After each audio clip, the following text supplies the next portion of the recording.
How do we Christian people be unified across denominations, yet both compromise in were? Now, I don't know what the last part of that is, but in terms of the unity of our denominations, what I would say is the first thing is to recognize that denominations are the historical, socio-economic constructs of their time, mean that they're invalid. There is goodness in the denominations of the Christian people, but none of them are the church. The church is bigger than all of them because the church was a church before it was an institution.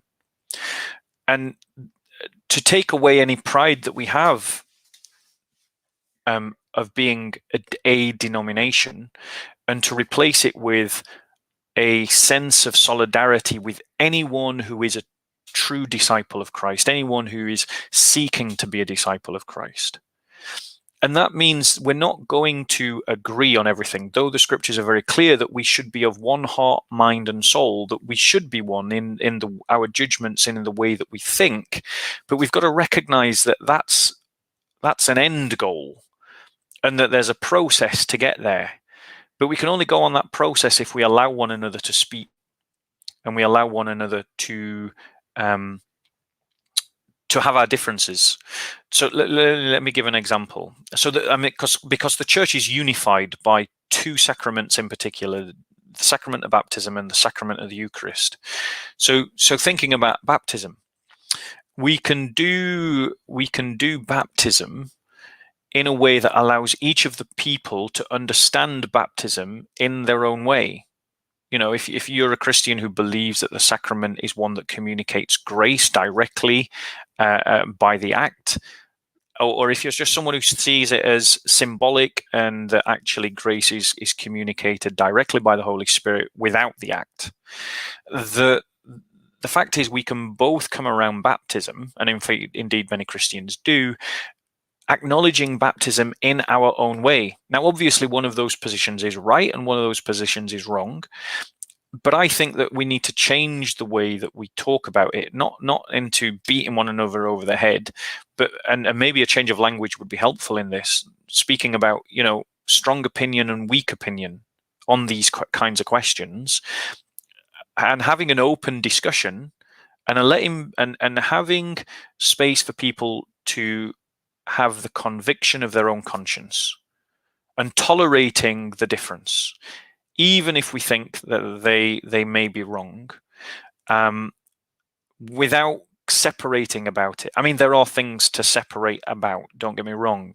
If someone is saying that Christ is created, separate. If someone is saying that the three persons of the Trinity don't exist, separate. If someone is saying that Christ is not God in flesh, separate. But if someone has a different if someone is saying we don't need to do baptism, separate. If someone is saying we don't need to do a Eucharist, separate. But if someone has a different understanding of baptism, or if someone has a different understanding of Eucharist, they might be wrong. But they're not so wrong that the grace and the love and the mercy of God established at Calvary doesn't cover their error. And so give them space. I mean, if you get into that kind of relationship where you talk about it. But I also think another way that we can be unified, one that's far less tricky and far more simple, is by the good works that we do. And that would be things like evangelizing together against the world, fighting injustice together against sin, fighting the enemies of the church together, like those that persecute the church, and standing particularly in solidarity around persecuted Christians. That is one of the chief ways that we can unite, because these kinds of things don't involve denominational differences. And I think it's tragic that there isn't greater unity on these kinds of things. But let's be honest, there is a lot, and it has improved, you know. We're still all getting over the trauma of the Reformation and the Christian Civil War that resulted from that.